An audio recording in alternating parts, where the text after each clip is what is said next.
오늘 하나님께서 우리에게 주신 역대상 4장 9절에서 10절 말씀은 족보 한가운데 있고 지금은 야베스의 기도라는 이름으로 널리 알려져 있습니다. 족보는 그저 누가 누구를 낳고 누가 누구를 낳고 나열이 아니라 그 자체가 역사고 한 개인의 삶의 이야기입니다. 특별히 야베스에 대한 기록은 좀 특별한 데가 있습니다. 다른 사람들은 이름만 나열되다가 야베스의 경우는 앞에 형식과는 다르게 기록하고 있지 않습니까? 여기서 오는 느낌은 야베스라는 사람이 무언가 특별한 데가 있는 사람이다 하는 것입니다. 야베스, 이 사람에 대한 첫 기록은 이렇게 시작합니다. 야베스는 그의 형제보다 귀중한 자라. 귀중한, 히브리어 니크바드는 영광, 경애, 존경을 뜻을 갖고 있습니다. 존귀하다고 했을 때는 출세해서 높은 자리에 올랐다는 것을 의미하고요, 더불어 사람들에게 존경을 받는 사람이었음을 뜻합니다. 나아가서 이 단어는 이사야서 49장 5절에도 있습니다. 나는 여호와 보시기에 존귀한 자라. 나의 하나님이 나의 힘이 되셨도다. 같은 의미입니다. 야베스가 존귀하다고 했을 때는 사람들 앞에서뿐만 아니라 하나님 보시기에 존귀하다는 뜻입니다. 즉 야베스가 존귀한 자였다는 말은 그가 사회적으로 성공했고 높은 자리에 올랐지만 그저 자기 자신만을 위해서 살지 않고 다른 사람들을 위해 좋은 일을 많이 했던 사람이고, 또 사람에 대한 연민과 배려가 있었고, 또 일을 수행했던 그 정직과 공의를 행했고, 그래서 사람들에게 존경을 받고 선한 영향력을 끼쳤던 사람이라는 것을 의미하는 것입니다. 더불어 하나님 앞에서도 존귀한 자로 믿음의 길, 하나님 보시기에 옳은 길을 걸었던 사람이라는 것을 뜻합니다. 그런데 말이죠, 이 야베스라는 사람은 본래 그런 사람이 아니었습니다. 그의 출생이나 가문이나 절대 존귀하지 않았습니다. 우선 그의 이름의 뜻을 보십시오. 9절 중반절부터인데요, 그의 어머니가 이름하여 이르되 야베스라 하였으니 이는 내가 수고로이 낳았다 함이었더라. 야베스라는 이름을 붙인 것은 그의 어머니였습니다. 성경에서 어머니가 자녀의 이름을 붙이는 경우가 있습니다. 하와가 아들을 낳고 가인이라고 불렀고, 나엘이 산고 끝에 아들을 낳고 베논이라고 불렀고, 삼손 역시 어머니가 이름을 지었습니다. 그런데 이 야베스가 그들과 다른 것은 그의 출생에 있어서 어머니만 나온다는 것입니다. 다른 사람들의 경우는 아버지의 이름도 나오는데 야베스는 어머니만 나옵니다. 여기서 우리가 뭔가 심상치 않은 일이 이 집안에 있었음을 알 수 있습니다. 아버지가 죽었거나 또 유복자로 태어났거나 아니면 이혼을 당했을 가능성이 있습니다. 이어지는 이름의 뜻을 보면 더욱 그렇습니다. 이는 내가 수고로이 낳았다. 이것이 야베스라는 이름에 담겨있는 뜻입니다. 수고로이라는 말이 히브리어로 베오제브인데요, 직역을 하면은 고통으로 고통스럽게 하는 뜻입니다. 우리말로 하면 뭐 김고통 또는 박산고 또 이진통 뭐 이런 이름 아닙니까? 그 이름 자체가 고통으로 그의 출생과 집안 배경과 이름만 보면 존귀하는 자와는 거리가 멀어도 한참 멀다는 것을 알 수 있습니다. 어머니 입장에서 보면 남편 없이 상고를 겪으면서 아이를 낳았는데 그 아들이 장애를 가졌다거나 또는 칠삭동이나 팔삭동이로 태어날 수 있습니다. 아마도 그의 어머니는 아들을 낳고는 차라리 태어나지 말지, 앞으로 어찌 살아가려고 하면서 고통에 눈물을 흘렸을 것입니다. 이렇게 존귀함과는 거리가 너무나도 먼 야베스가 존귀한 자가 되었다 하는 것입니다. 요즘 말로 하면 열악한 환경 속에서 자수성가했다 또는 입지전적인 인물이다 볼 수 있습니다. 그러나 그가 존귀한 자가 된 것은 단순히 그의 노력만으로 된 것이 아니었음을 오늘 성경 본문은 말씀하고 있습니다. 본문 10절의 기도가 그것입니다. 야베스는 어떤 기도로 존귀하지 못하고 고통스러운 자신의 삶을 존귀한 삶, 근심 없는 삶으로 바꿨습니까? 역대상 2장 55절에 보면 야베스라고 하는 동네 성읍 이름이 나옵니다. 그 야베스의 이름을 따서 그 성의 이름에다가 붙인 것인데요. 저희 고향에 가보면은 박지성 체육관이 있고요. 또 김태형로라고 하는 거리 이름을 그렇게 붙였습니다. 2002년이죠. 월드컵, 한일 월드컵 때 대표 선수였던 박지성 이름 따고 김태형이 그 동네 우리 동네 출신인데 그 이름 따가지고 체육관 이름을 붙이고 또 김태형로 그 이름 붙였는데 이제 그렇게 마찬가지입니다. 유다의 성읍 중에 야베스라는 지명이 나오는 것을 보면 야베스가 그 당대 사람들에게 굉장한 영향력을 끼쳤고요. 존귀한 사람이고 존경받는 그런 사람이어서 후대에 그 동네 이름, 성읍 이름을 야베스라고 붙인 것으로 여겨집니다. 자, 그러면 그가 어떤 기도를 했기에 구하는 것을 허락을 받아 한 성읍의 조상이 되고 다음 세대에 존경받고 본받고 싶은 인물이 되었겠습니까? 먼저 그는 나의 지역을 넓히시고 라고 기도합니다. 전에 성경에는 지경으로 번역되어 있는데요, 히브리어로는 그불입니다. 영토, 영역, 지역이라는 말도 되지만은 경계나 어떤 한계를 의미합니다. 이 기도는 복부인들이나 투기꾼들이 좋아하는 땅을 넓혀달라, 나의 집의 평수를 크게 넓혀달라 의미가 아니고요. 이 기도는 자신의 한계 상황을 극복하기를, 한계를 뛰어넘도록 해달라고 하는 기도입니다. 야베스는 핸디캡이 있었습니다. 그가 선천적인 장애인이었다면 신체적인 핸디캡, 한계 상황이 있었습니다. 지금도 그렇지만은 고대 사회에서 장애인으로 산다는 것은 매우 비참하고 어려웠을 것입니다. 정상적인 직업을 가질 수가 없었습니다. 모진 편견과 따돌림으로 고통을 당해야 했고, 그 신체적인 한계로 인해서 자신의 마음도 어떤 한계에 갇혀버리고 재능까지도 갇혀버릴 수 있습니다. 장애인이 아니었다 할지라도 그의 삶의 형편, 가정 형편이 한계 상황이었습니다. 요즘도 어렵지만은 옛날에는 아버지가 없다, 이것은 굉장한 장애, 핸디캡이 되는 어려운 일입니다. 그런 불우한 환경 가운데서 그가 절감한 것은 한계입니다. 무언가를 해보고 싶어도 자신의 환경이 그것을 받쳐주지를 못합니다. 이러한 한계 상황 속에서 그는 부르짖었습니다. 이 기도는요, 점잖은 기도가 아니라 깊은 탄식 속에서 부르짖는 울부짖음의 기도입니다. 이 기도를 드리는 야베스의 마음을 옮기면 이럴 것입니다. 하나님, 제가 무슨 일을 하고 싶은데 제 힘으로는 도저히 할 수 없습니다. 저 자신의 한계로 인해서, 제 환경의 한계로 인해서 도저히 할 수 없습니다. 너무나 많은 어려움이 있습니다. 장애가 있습니다.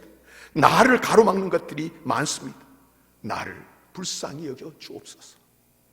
내가 바라고 의지하는 자는 오직 하나님뿐이십니다. 하나님만이 나의 힘이십니다. 내가 하고자 하는 이 일을 이룰 수 있도록 나의 한계를 주님의 능력으로 뛰어넘을 수 있게 해 주옵소서. 나에게 있는 한계가 주님의 손에 붙들리면 더 이상 한계가 아님을 압니다. 주님, 능력의 손으로 나를 붙드사 나의 한계를 극복하고 그 한계 상황을 뛰어넘게 하여 주시옵소서. 결코 이 한계에 부딪혀 좌절하거나 포기하지 않게 하여 주시옵소서. 눈물로 메어달리고 하루 한 번으로 끝나는 것이 아니라 이 기도가 정말 하나님 앞에 계속되었을 것입니다. 이 마음이 느껴지십니까? 혹시 이런 마음으로 기도해 보신 적이 있으십니까? 여러분들에게는 한계 상황이 없습니까? 내 힘으로 할 수 없는 그런 상황, 내 힘으로 부족한 그런 상황 말입니다. 자신의 힘으로 다 할 수 있을 것 같은데 사실은 그렇지 못합니다. 언제 어디서 어떤 한계 상황, 위기 상황이 닥칠지 모릅니다. 사실 우리의 삶은 그 자체가 한계 상황입니다. 하나님의 도우심이 없이 가능한 일이 도대체 무엇이 있겠습니까? 지금 현재 이 자리에서 내 인생의 모든 것은 과연 확실합니까? 사랑하는 자녀들의 현재와 미래는 어떻습니까? 기도해야 합니다. 내 자녀들이 자신들의 한계에 갇혀 포기하고 절망하는 사람들이 아니라 그 한계를 하나님의 능력으로 뛰어넘을 수 있는 사람들이 되게 해달라고 기도해야 한다는 말씀입니다. 나아가서 나라는 한계에 갇혀서 나 자신만의 유익을 구하는 사람이 아니라 나를 뛰어넘고 또는 우리 가족을 뛰어넘어서 하나님의 영광을 위해, 하나님 나라와 의를 위해 쓰임받는 사람이 되게 해달라고 기도해야 합니다. 내가 일하고 살아가는 현장에서 존귀한 자가 되고요, 나의 한계를 뛰어넘어서 선한 영향력, 영적 영향력을 끼칠 수 있는 사람이 되게 해달라고 기도해야 합니다. 천국은 침노한 자의 것이라고 예수님 말씀하셨습니다. 하나님의 나라를 내 것으로 삼게 해달라고 구하십시다. 하나님의 꿈이 나의 꿈이 되게 해달라고 구하십시다. 구하고 찾고 두드리는 자에게 주시고 찾아지고 열린다고 하셨습니다. 자신의 한계 상황을 뛰어넘는 하나님의 능력과 지혜와 그분의 꿈을 구하기를 우리 주님께서 원하신 줄 믿습니다. 내 입을 넓게 열라 내가 채우리라. 믿음의 입을 크게 여십시다. 비전의 입을 크게 여십시다. 하나님께서 채워주십니다. 야베스의 두 번째 기도는 주의 손으로 나를 도우사 하는 내용입니다. 히브리어로 직역을 하면 주님의 손이 나와 함께 하시기를. 주님의 손, 하나님의 손은 능력, 권능, 파워를 의미합니다. 하나님의 능력의 손이 나와 함께 하시기를 원한다는 것입니다. 이 말은 하나님의 능력으로 나를 도와달라는 의미도 있지만은 쓰러진 나를 하나님의 손으로 다시 일으켜달라는 간구이기도 합니다. 야베스는 그의 한계 상황으로 인해서 수없이 많이 쓰러졌을 것입니다. 많이 지치고 힘들어 포기하고 싶은 상황이 많았을 것입니다. 수없이 많은 실패를 맛봤을 것이고 수도 없이 낙심을 하였을 것입니다. 어쩌면 한때는 심각한 우울증에 걸렸을 수도 있습니다. 하나님은 깊은 탄식 가운데 하나님을 찾는 자들을 외면하지 않으십니다. 설령 하나님이 침묵하시는 것 같고 외면하시는 것 같이 느껴져도 포기하지 아니하고 하나님을 찾는 사람을 외면하지 않으십니다. 귀 기울이시고요, 들으십니다. 그리고 마침내 그를 끌어올려 일으켜 세워주시는 것입니다. 오늘 또 주님은 야베스가 그랬던 것처럼 저와 여러분들이 하나님을 찾기를 원하십니다. 야베스에게 그리하셨던 것처럼 그 능력의 손으로 여러분을 잡아주시고 일으켜 세우시는 은혜를 주시기를 주의 이름으로 축원합니다. 야베스의 세 번째 기도는요, 나를 환난을 벗어나게 해달라는 기도입니다. 직역하면요, 주님이 악으로부터, 악한 일로부터 행하셔서 하는 뜻입니다. 주기도문의 한 구절인 악에서 구하소서가 연상되는 그런 기도입니다. 하나님, 악으로부터, 악한 일들로부터 행하셔서 나를 구하소서 하는 기도인데 왜 이 기도를 합니까? 왜 이 기도를 합니까?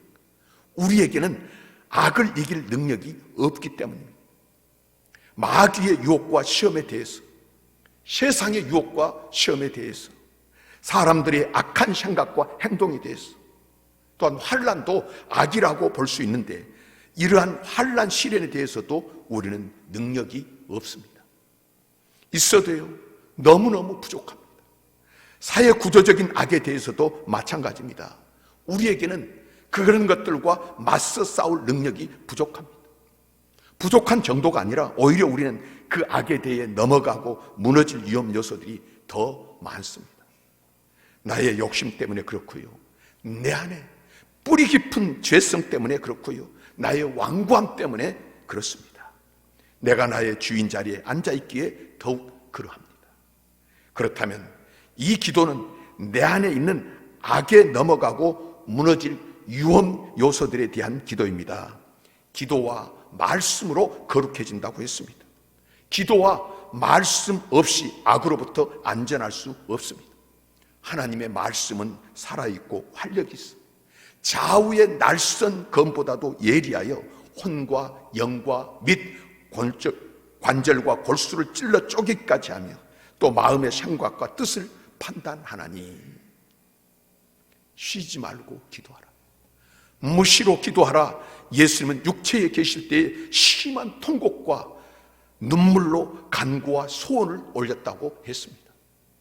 기도 없이 능력은 없습니다. 사람이 떡으로만 사는 것이 아니라 하나님 입에서 나오는 말씀으로 사는 것입니다. 날마다 일용할 말씀을 먹지 아니하면 힘을 얻을 수가 없습니다. 성도는 믿음으로 사는 사람들입니다. 믿음은 들음에서 난다고 했습니다.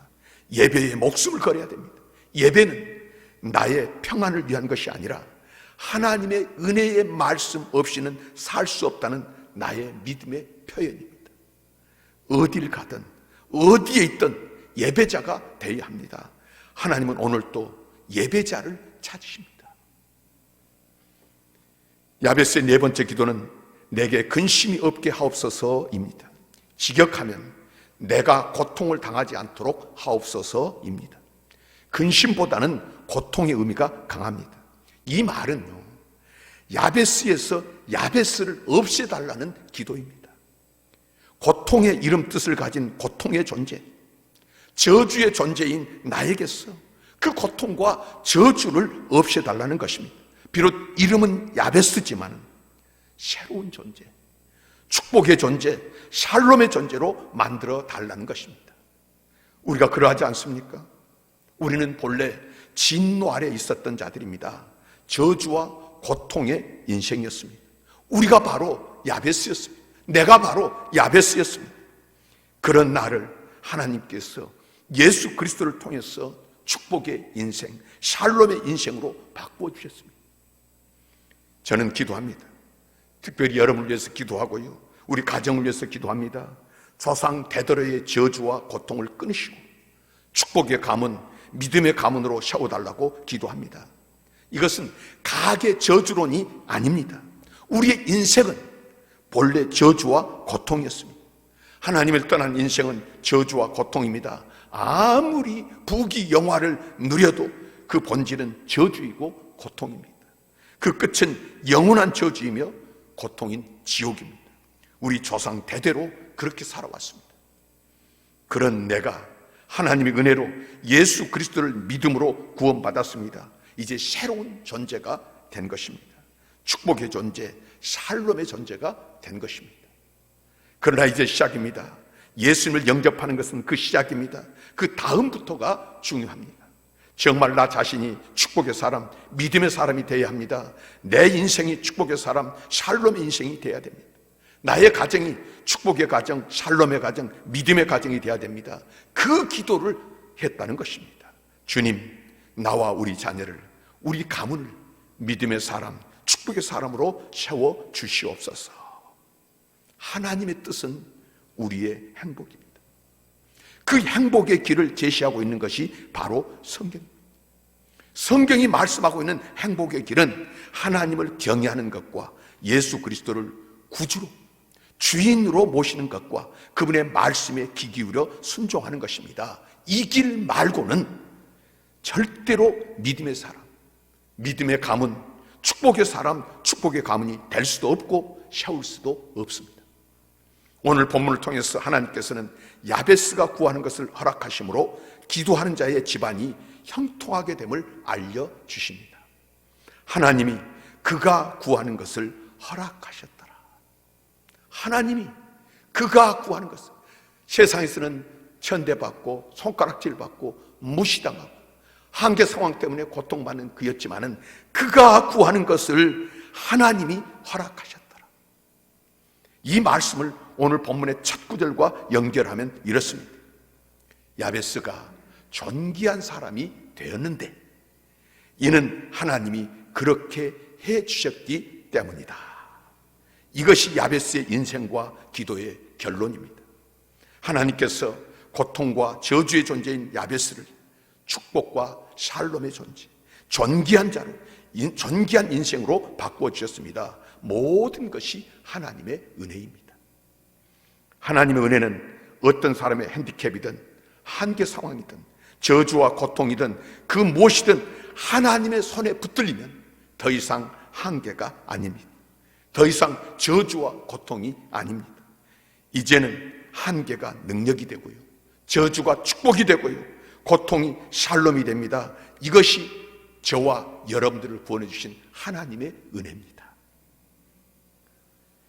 힘든 인생, 기도로 바꾼 사람, 야베스와 함께 하신 하나님의 은혜가 2021년 한 해와 여러분의 인생 가운데 함께 하시기를 주의 이름으로 축원합니다.